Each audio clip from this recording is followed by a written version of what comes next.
Okay, before I actually start talking, I just want to make sure you guys can actually hear me.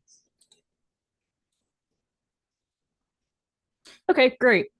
Okay, so let's get this started. So, this is the editorial and library board workshop. We're going to learn how to write an editorial and research our library boards. So, if you're not aware, on March 14th, 2025, the Trump administration signed an executive order that was going to dismantle seven federal agencies. But for this workshop, we're focusing on IMLS, or the Institute of Museum and Library Services. The IMLS has basically been completely done away with, and all staff has been placed on indefinite leave. There's about 70 employees. None of them know what's happening. It's been typical Doge stuff where they just kind of break in and take it all down. Um, so uh a bunch of libraries and museums are facing defunding and probably mass closures due to not having the funding to stay open. So what can we do to help that?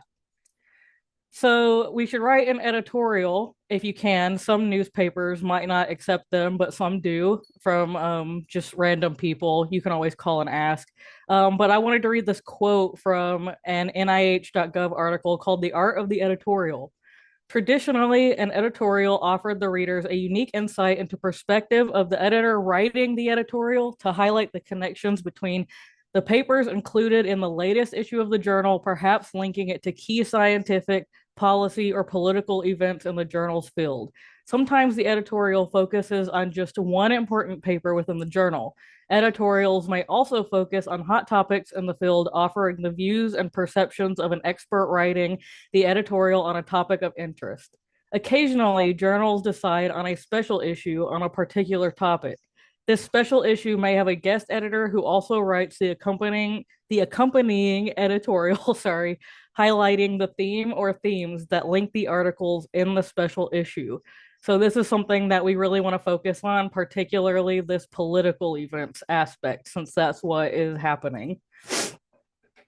So the purposes of an editorial, there's a few personal messages from the editor to journal readers, commentary on published article in the same issue, concise review on a topic of current topic, not warranting a full invited review, and then these highlighted ones, which is really, whoops, let me go back here. Accidentally did that. There we go. These highlighted ones are what we really want to focus on. The drawing readers' attention to a very recent development or innovations and commentary on non-scientific topic, examples, health policy, economics, law, or ethics. So that's something that we really want to look into, particularly this one, since this is fairly recent, and we want to get out to as many people as possible to understand that IMLS has been defunded and that directly contributes to our libraries and museums. And the types of editorials, there's the news interpretation, which these two highlighted ones are the main ones we're going to focus on, which are this type of editorial attempts to frame recent news reporting in a specific light or position a recent event in broader context. Often it will reference reported stories in the current issue of the same publication, which, there probably won't be anything, for the southern states unless you're in a bigger, more city like area. And then critical editorials. Some editorial writers use the editorial format to share critical opinions of a leader, institution, policy, or work of art. So that's really what we want to hit hard on right there when we write these editorials. And I found this little grace guide for writing editorials where it spells out the word grace. For gracious, discuss strengths and limitations respectfully, relevant, provide opinions relevant to the paper and its readers, accurate, quote the paper and literature accurately and conform to journal requirements, controversial, express an opinion and advance the discussion in a thoughtful and provocative way, engaging, write for a general readership, medical journalists, social media, and the public. We really want to focus on this general readership and the public. So that's going to be our towns and stuff that look at our local newspapers. We really want to try to get this out to those specific people. And then I put a little note here that You should always call and ask because, like I said at the beginning, some newspaper outlets they won't let just anybody submit an editorial. And some of them will actually go later on. This little um uh tips and stuff on an opinion editorial, which is what these editorials would be. Oops, I did it again. Oh my goodness. Um, so, an opinion editorial is a short article expressing an opinion or viewpoint on a timely news topic that is relevant to the audience. Relevancy is determined by the publisher and may be highly subjective. Sometimes it is helpful to reach out and pitch a subject to the editorial staff before submission in order to gauge interest, which would be a very good thing for us to do. And, a lot of these people, they might not have even heard about this and they might be really eager to get this out because with a lot of newspaper stuff they're kind of in the same situation as some of our libraries with a lot of the local stuff, so they'll probably be more than willing to help.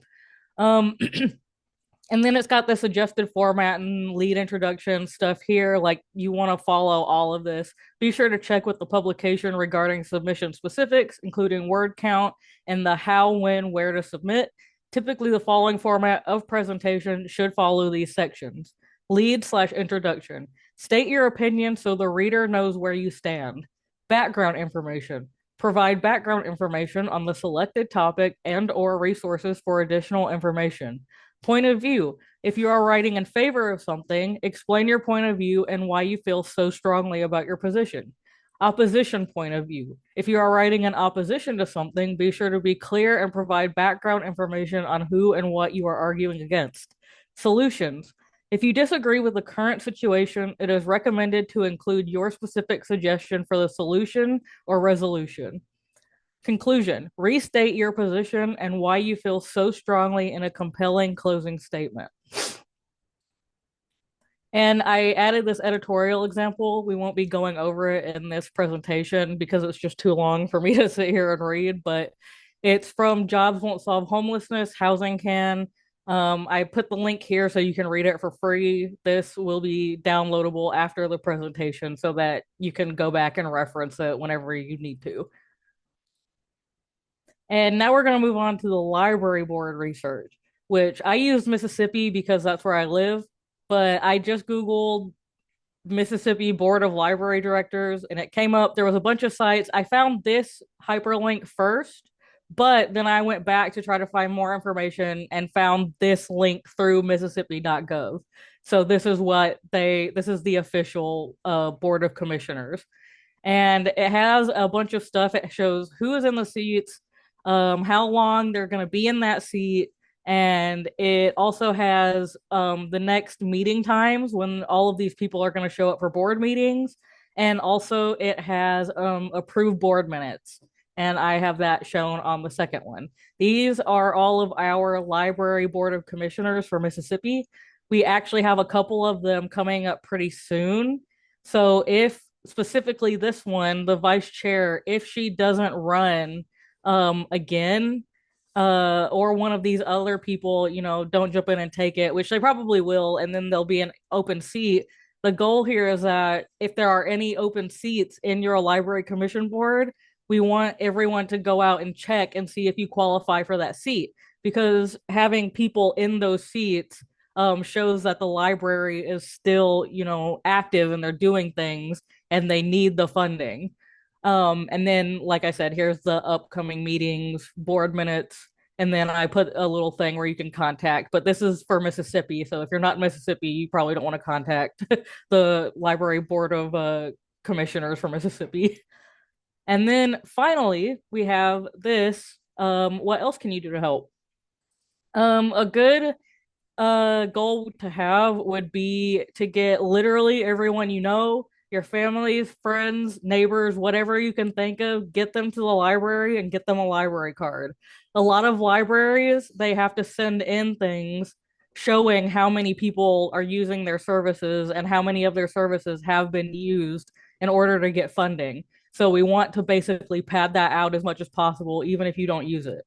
And same here with the second one. Check out books even if you don't plan to read them and bring them back and check out more. Just kind of, if you have the ability to do that, just kind of set up a cycle of checking out books, bringing them back, checking out more. Just be consistent in using the library. And then using their public services. They a lot of them have printers. Usually they charge a very small fee, small fee, I'm sorry, per page. Uh, so you can get things printed out pretty cheaply. And they usually always have computers. You can look for jobs, you can do your research, you can do basically anything that you really need to do on those computers. And the library staff is also a lot of the time willing to help wherever they can. And then we want to look at the bulletin board in a lot of libraries. They'll have it right when you walk in, and they'll have flyers up for events that the library is hosting or things that the town itself is hosting that helps the library.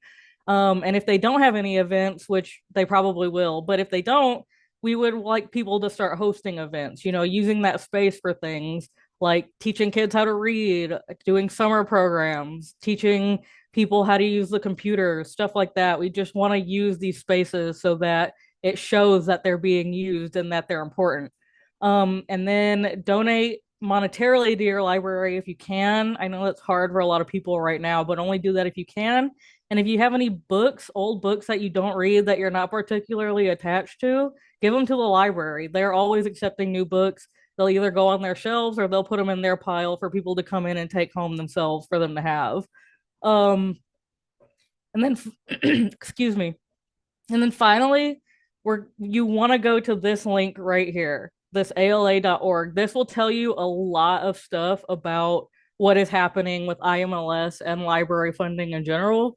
But the ALA.org website is very, very good. You can sign up for their newsletter. They'll tell you everything that's happening, all the news that they get about library closures, how you can help, events happening in the area, like protests, stuff like that, for helping libraries and bringing attention to these issues and just trying to get the broader public in line with understanding that our libraries are in dire danger right now of being closed down because of this.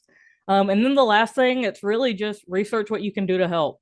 There's endless, you can always go online, find different things. This isn't the end all be all.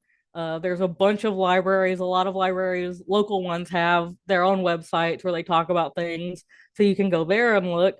But this is all we really want to do. If you don't do the editorial and you can't really sit on the library commissioner board, this is something everyone can do. Library cards are free and you can check out books for free. And a lot of libraries these days don't even have late fees on their books anymore. Um, I mean, check before you do that, but it's pretty risk free to just kind of do these two things no matter what. But that's about all I have. This is being recorded, so it'll be available anytime. And I'm also going to be pushing out the link to download this so that you can go back and look and click all these links.